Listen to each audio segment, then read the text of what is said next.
অসম প্ৰদেশ কংগ্ৰেছ কমিটিৰ গৌৰৱগৈ প্ৰেচিডেণ্ট হৈছে, সেইকাৰণে আমি যুৱ কংগ্ৰেছৰ ফালৰ পৰা মিঠাই বিতৰণ কৰিছে দেই। আজি গৌৰৱ গগৈ ডাঙৰীয়া সভাপতি লাভ কৰিছে অসম প্ৰদেশ কংগ্ৰেছ কমিটিয়ে। এয়া আমি যুৱ কংগ্ৰেছৰ ফালৰ পৰা মিঠাই বিতৰণ কৰিছোঁ। তেখেতক আশীৰ্বাদ প্ৰদান কৰিব দেই।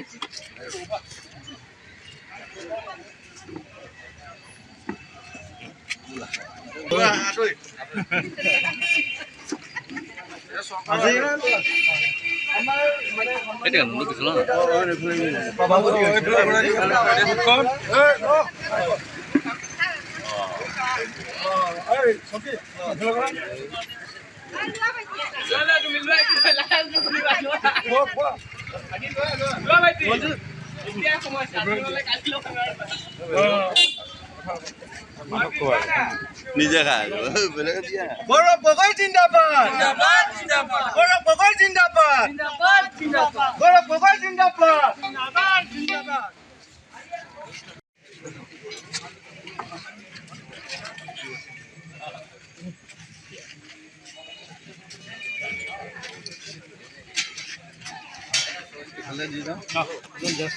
প্ৰেচিডেণ্ট হৈছে সেইবুলি মানে আমি ইউথ হিচাপে যুৱ কংগ্ৰেছৰ ফালৰ পৰা আমি মিঠাই বিতৰণ কৰিছোঁ।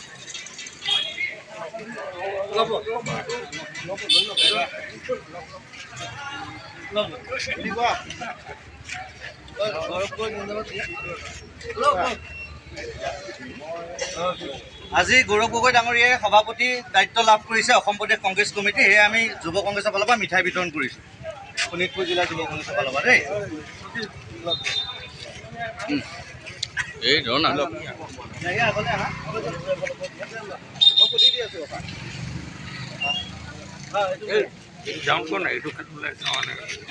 জিন্দাবাদ জিন্দাবাদ জিন্দাবাদ, গৌৰৱ গগৈ জিন্দাবাদ, জিন্দাবাদ জিন্দাবাদ, গৌৰৱ গগৈ জিন্দাবাদ, জিন্দাবাদ জিন্দাবাদ।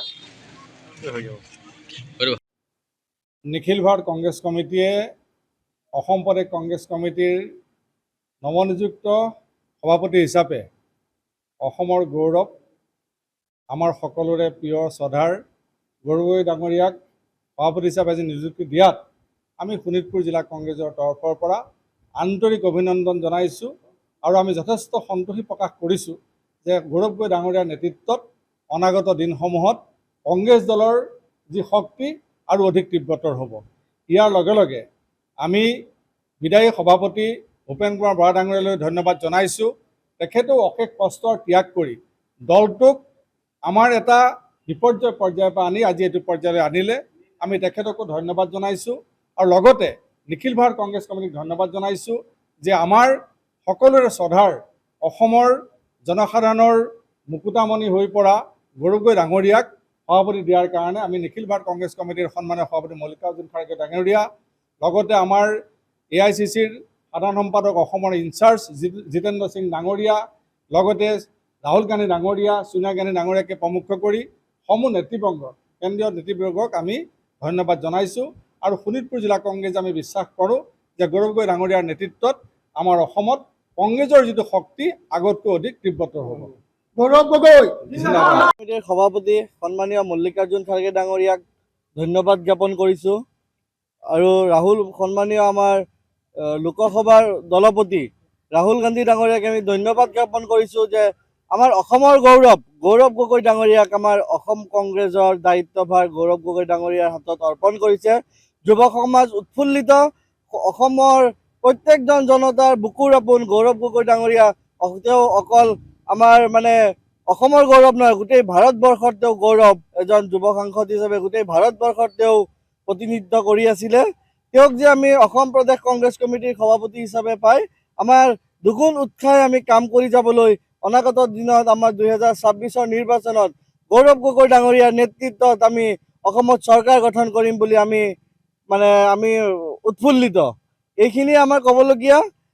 বাকী অসমৰ ৰাইজে যাতে গৌৰৱ গগৈ ডাঙৰীয়াক আশীৰ্বাদ প্ৰদান কৰে, যাতে অনাগত দিনত এই চৰকাৰৰ দুৰ্নীতি পৰায়ণ ব্যক্তিসকলক আমি আঁতৰাই নতুনকৈ অসমত যাতে কংগ্ৰেছ চৰকাৰ আমি গৌৰৱ গগৈ ডাঙৰীয়াৰ নেতৃত্বত আনিব পাৰোঁ, এইখিনি অসমৰ ৰাইজৰ ওচৰত মই সাদৰেৰে আহ্বান জনাইছোঁ। ধন্যবাদ।